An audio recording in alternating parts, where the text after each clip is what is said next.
Bom dia a todos. Eu me desculpo, mas vou ler, até porque senão eu estouro o tempo de vez. Eu vou tentar ficar nos nossos 12 minutos, que são 15. Bom, eu queria agradecer inicialmente, obviamente, a gentileza dos organizadores nesse convite, e particularmente Massimiliano e particularmente o Marco, além de todos os colaboradores, o Marco com quem eu tenho trabalhado desde a Bienal de Arquitetura no ano passado, tem sido uma colaboração muito fraterna, muito produtiva. O que nós vamos expor aqui, quero cumprimentar a Inês, nossa secretária, Nádia, nosso presidente da UIA, acho que estamos aqui hoje, o Flávio, estamos aqui hoje com uma possibilidade de uma conversa bem interessante. Muito bem. Vamos expor aqui algumas ideias simples, mas que me parecem importantes de serem lembradas nesta ocasião. São ideias que partem de uma pergunta objetiva, muito comum no mundo em que vivemos, entregue ao consumo doentio e ao individualismo suicida. Quanto custa? Quanto custa uma boa cidade? A cidade é indiscutivelmente a maior, mais complexa e mais sofisticada realização humana. Quem já chegou a qualquer aeroporto do mundo em um voo noturno sabe bem do que estamos falando. Nenhuma outra criação humana tem o grau de complexidade que as cidades possuem. São relações de todas as ordens, em todas as escalas. Das relações pessoais mais íntimas, às mais intensas relações econômicas, culturais, sociais, técnicas, que definem a possibilidade de sobrevivência de milhares ou milhões de pessoas. São relações entre pessoas e ambientes, entre pessoas e corporações, pessoas e governos, corporações, enfim, uma combinação infinita de fatores. O fato é que todas estas relações, todos estes nexos, encontros e desencontros, se dão neste ambiente completamente artificial criado pelo homem, que é para abrigar-se e proteger-se, tanto das forças da natureza quanto do desconhecido, e não raro hoje em dia de si mesmo. Arriscamos dizer aqui que a cidade é a maior das relações humanas, pois é ao fazer cidades que o homem tenta se igualar à natureza. Se confrontadas com o surgimento da agricultura e o longo período em que o homem vem negociando com a natureza a manipulação do ambiente para sua sobrevivência, as cidades são relativamente jovens. A cidade moderna ocidental, tal qual nós a conhecemos e nela vivemos, possui em torno de 300 anos apenas. Sendo um fenômeno associado à Revolução Industrial, de quem se tornou equipamento indispensável para fazer girar a roda da produção, abrigando a mão de obra e o mercado consumidor, essa cidade se tornou o palco privilegiado da produção, da reprodução, do comércio, dos serviços e das trocas. Como lembra Argan, a cidade não pode mais ser considerada um espaço delimitado, nem apenas um espaço em expansão. É sobre a qualidade de vida nessa cidade moderna que se refere a pergunta de abertura. Qual o preço a ser pago para a construção da qualidade de vida nas cidades? Qual será, afinal, a cidade do século XXI? Enfim, quanto custa uma boa cidade? A resposta para essa pergunta, por mais complexa que a mesma possa parecer, é simples. Custa um bom projeto. Não apenas um bom projeto de arquitetura, mas, acima de tudo, um bom projeto de país, um bom projeto de sociedade, um bom projeto de vivência e convivência no planeta. Esse é um dos temas que vamos tratar aqui.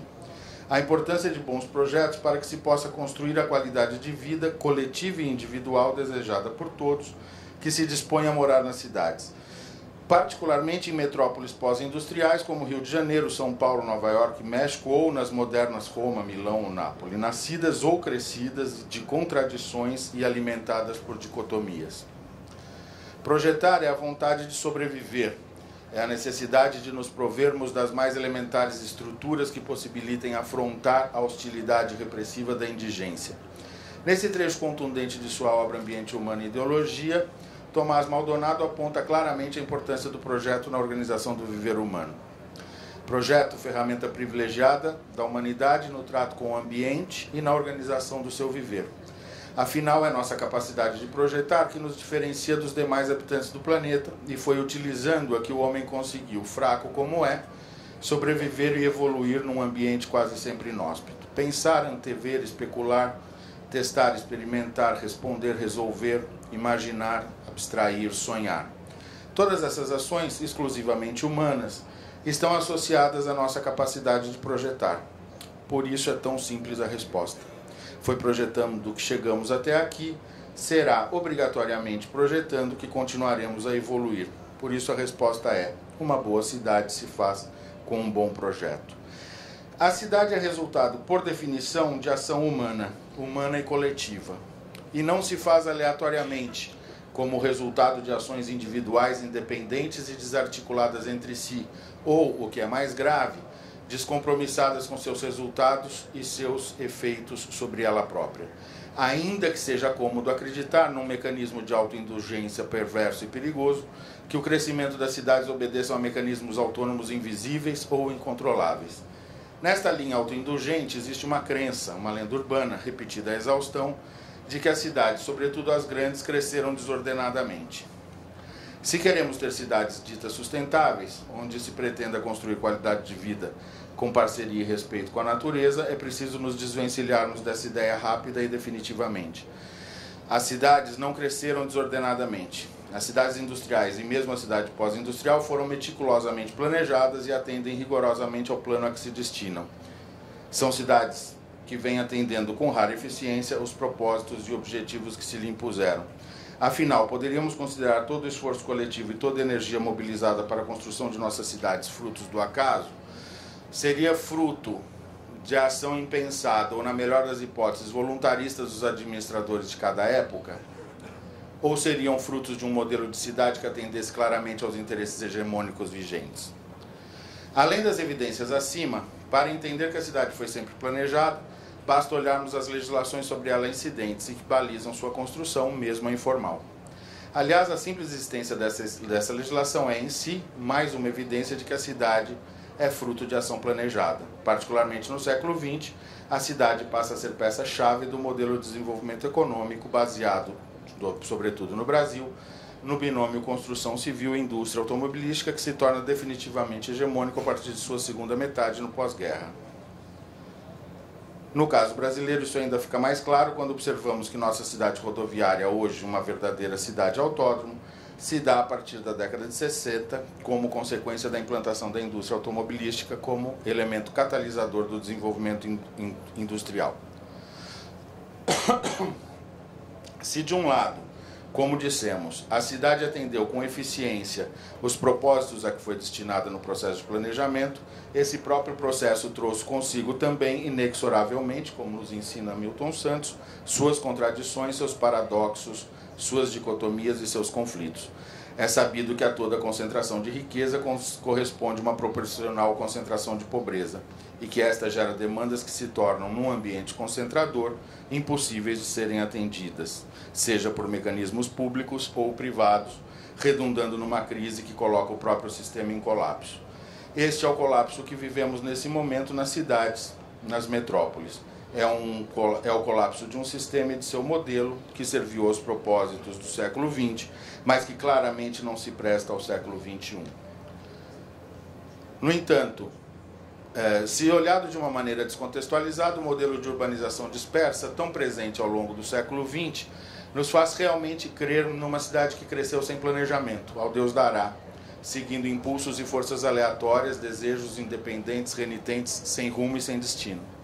No entanto, mesmo do ponto de vista estatístico, é estranho imaginarmos, por exemplo, que 2 milhões de pessoas escolheram individual e aleatoriamente morar numa zona de mananciais vital para a sobrevivência da metrópole, como em São Paulo, ou outros tantos milhares tenham escolhido individualmente vir morar aqui na Barra da Tijuca.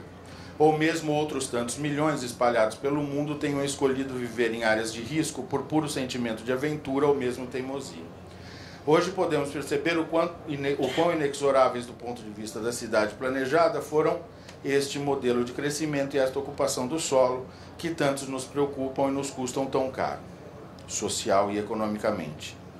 Por isso, qualquer proposta que se pretenda estrutural e não paliativa, de médio e longo prazo, ou encara o desafio de propor novos paradigmas para a sistematização de um novo modelo de cidade, ou não será o que se anunciou. Assim sendo, o que se coloca com clareza diante de todos aqueles que temos responsabilidade nos processos de planejamento, projeto, desenho e construção das cidades, é aprender com nossa história, nossa evolução, com nossos acertos, nossos erros e nossas dúvidas. O fato é que a cidade rodoviária de baixa densidade, de urbanização dispersa e administração centralizada, é um modelo que já não nos atende. O que chamamos de urbanização extrativista e predatória, que só tira da cidade sem nada colocar de volta, já não se sustenta. Um novo modelo deve surgir. Uma nova cidade deve ser construída, respeitosa com seu passado, realista com seu presente e com clareza de objetivos para seu futuro. Uma cidade que se fundamente em novos paradigmas, numa nova correlação de forças entre seus agentes produtores, num novo diálogo com o ambiente e em novos modelos de gestão e administração. Defendemos aqui, como tantos outros o têm feito, até com maior clareza, que essa cidade seja compacta, multifuncional, ambientalmente equilibrada, administrativamente descentralizada e, acima de tudo, projetada para atender às necessidades do homem e não às necessidades de seus meios, em particular o automóvel. É, portanto, uma cidade que, assumidamente, mais do que atender, interferirá nas relações entre as pessoas, as corporações, governos, entre o público e o privado, entre a produção e o consumo. O fato é que, neste momento, precisamos voltar a construir mais cidade, com qualidade urbanística, atividade econômica, cidadania e menos leito carroçável. Já construímos todas as ruas necessárias. Chega de construir ruas sem construir cidade. Definitivamente não adianta mais construirmos ruas e mais ruas para que uma multidão caminhe acéfala, a esmo, sem direção, sem rumo e sem qualidade de vida. No entanto, é preciso que se considere que a cidade já está construída, não cabendo aqui discutir se aquelas foram decisões acertadas ou não. Foram decisões que construíram a cidade em que vivemos, com seus problemas e suas qualidades, que também são muitas. E é esta cidade que devemos preparar para o futuro. Sociedade, governos, organizações sociais, corporações, setor imobiliário, a universidade, a imprensa, todos temos a obrigação de aprender com o nosso passado, coisa que, como se vê com frequência, temos relutado em fazer.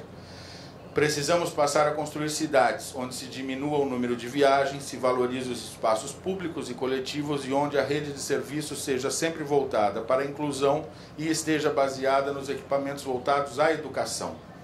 Esta será, então, uma cidade onde urbes, polis e civitas se reencontrarão e se reequilibrarão. É, enfim, uma cidade em que ambiente, mobilidade, acessibilidade, respeito e educação serão mais do que palavras de ordem, será uma cidade civil cidadã. Muito obrigado.